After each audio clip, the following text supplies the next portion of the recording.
Good morning, first graders. I have Franco here with me again today, and we would like to share The Incredible Shrinking Teacher. It's by Lisa Passon. The book is published by Scholastic Publishing. The Incredible Shrinking Teacher.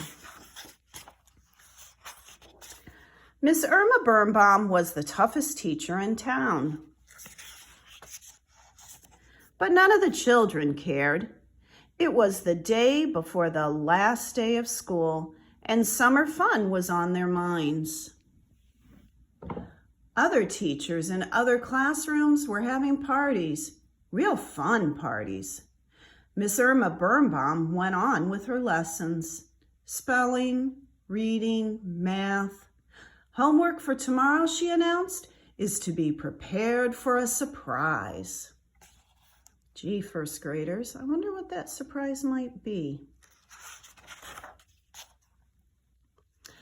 I bet Miss Birnbaum's surprise is a test with 101 questions, said Ruby Flint when the end of the school bell rang. Miss Birnbaum is the cruelest teacher in the world, exclaimed Johnny O'Leary.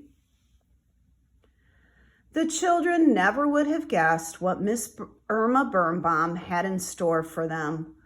A last day of school celebration. Miss Irma Birnbaum stayed late to prepare for the party. She decorated with balloons and streamers. She placed a present on each desk. She put out a special party game, Pin the verb on the noun.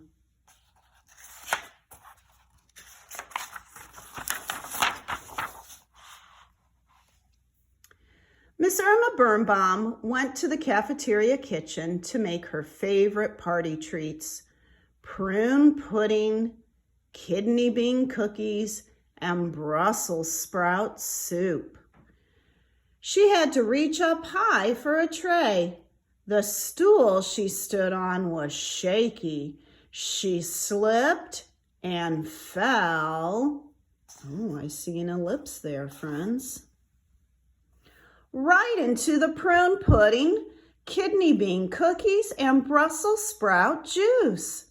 Miss Irma Birnbaum felt funny. Her stockings started to itch, her glasses fell off, and she rubbed her eyes. Miss Irma Birnbaum put her glasses back on. "What a mess!" she exclaimed, and promptly cleaned up the kitchen. She noticed something was different. Everything seemed larger. She had to push hard to open the cafeteria door.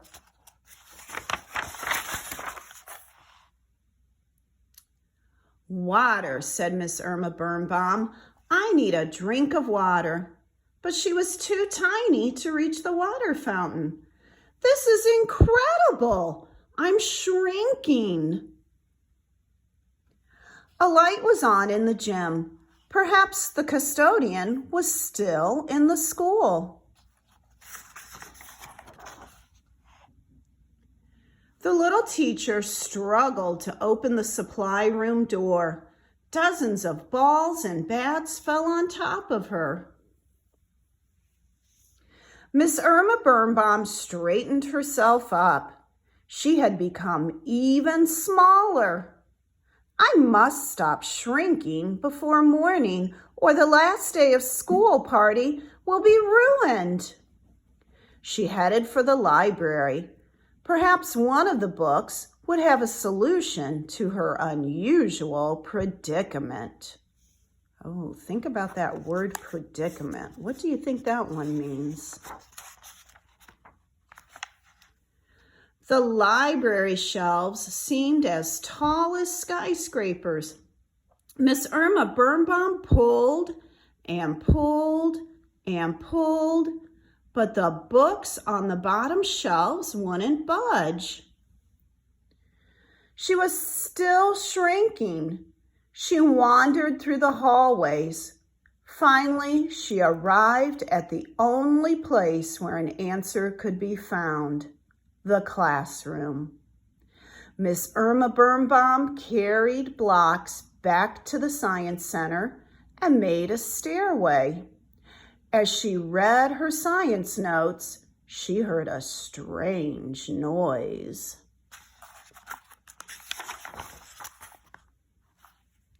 Miss Irma Birnbaum turned around. Behind her was a giant monster. Somebody had left the door to the class pet's cage open. Zippy the hamster looked very hungry. Zippy chased Miss Irma Birnbaum across the table. She ran into his cage and ran and ran and ran.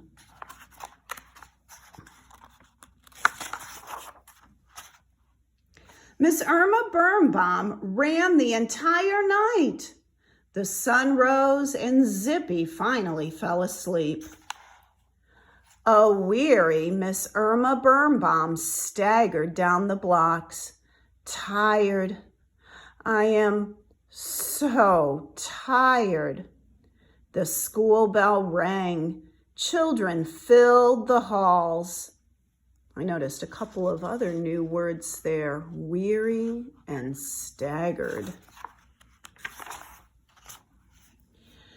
Miss Irma Birnbaum, smaller than ever, was almost crushed in the crowd. Johnny O'Leary's lunch bag fell out of his backpack. A big, fat chocolate cupcake landed right on top of Miss Irma Birnbaum. She thought she was done for. Oh, first graders, you know I wouldn't mind that chocolate. If I can get the page turned. Something yucky is stuck on my cupcake, said Johnny. Look, yelled Ruby, it's Miss Birnbaum. Miss Irma Birnbaum shouted. The children could only hear a teeny tiny whisper. Help me, help me. The children rushed her to Principal Renfield's office. Miss Birnbaum, exclaimed the principal, where's the rest of you?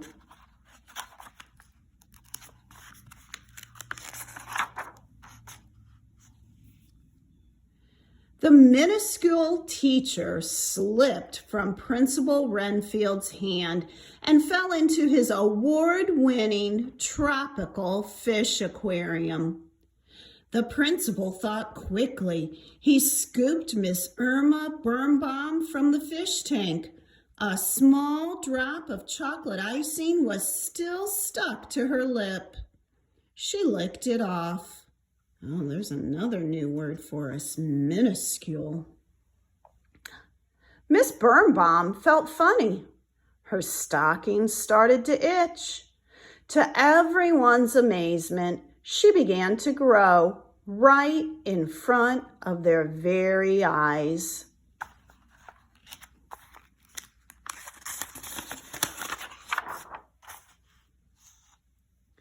Soon, Miss Irma Birnbaum was her regular size. I will never again make prune pudding, she declared. Huh? Said Johnny. Miss Birnbaum used Principal Renfield's telephone to order pizza and cake to be delivered to her classroom. The children were thrilled. It was a fun-filled last day of school. Games, snacks, songs, dancing. Finally, the children opened their presents. Each one received a miniature dictionary. Miss Birnbaum, said Ruby, this was the best last day of school party ever. Miss Irma Birnbaum smiled. Well, I know what it's like to be little. I hope you enjoyed that, first graders, and I hope you think about those new words that were in the book minuscule, staggered, weary. Think about who is the main character of this book, the most important one. Talk to somebody about the other characters in the book. Think about the setting of the book. Where did this story take place? I hope you enjoyed it. Goodbye from Franco and myself. We'll see you later.